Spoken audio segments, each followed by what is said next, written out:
అందరికీ నమస్కారం. బాగున్నారా? మేమైతే బాగున్నామండి. మేమైతే పనసకాయ అయితే ఫస్ట్ టైం తీసుకొచ్చుకున్నాము. ఇంత పెద్ద కాయ తినాలనిపించినప్పుడు మాత్రం మార్కెట్లో ఒక 50 రూపీస్ అట్లా 100 రూపీస్ తెచ్చుకొని తినేవాళ్ళం. 100కు 50కి అయితే 5-6 పీసులు వచ్చేది.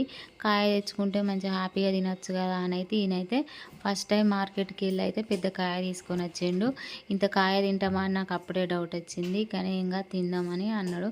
సరేలా కాయకైతే 550 అంట. 550 ఎక్కువనా తక్కువనా కామెంట్ బాక్స్లో కామెంట్ చేయండి. తేవనైతే తెచ్చిండు, కానీ అది కట్ చేసుడు ఎట్లనో తెలియదు. వీడియోలో అయితే చూసి కట్ చేసుడు అయితే స్టార్ట్ చేసిండు. ఎట్లనో అట్లా అయితే కట్ చేసిండు. పిల్లలు అయితే ఎప్పుడెప్పుడు కట్ చేస్తే ఎప్పుడెప్పుడు తిందాం అన్నట్టు చూసిండు. 550 పెట్టి తీసుకొచ్చిండు, కానీ అందులో 250 తిన్నామండి. మాకు తెలియదు కదా, అందులో మొత్తం పీసులు అయితే ఒక పార్ట్కే తీసిండు, ఇంకో పార్ట్ అయితే పక్కన పెట్టిండు.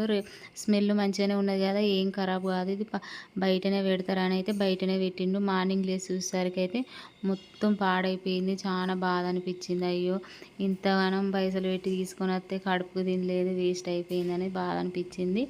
ఎవరికైనా ఇచ్చినా కూడా తలుసుకుంటున్నాను అయితే మస్తు బాధ. మీకు కూడా ఇలాంటి సిచ్యువేషన్ వచ్చిందా? వస్తే కామెంట్ బాక్స్లో కామెంట్ చేయండి.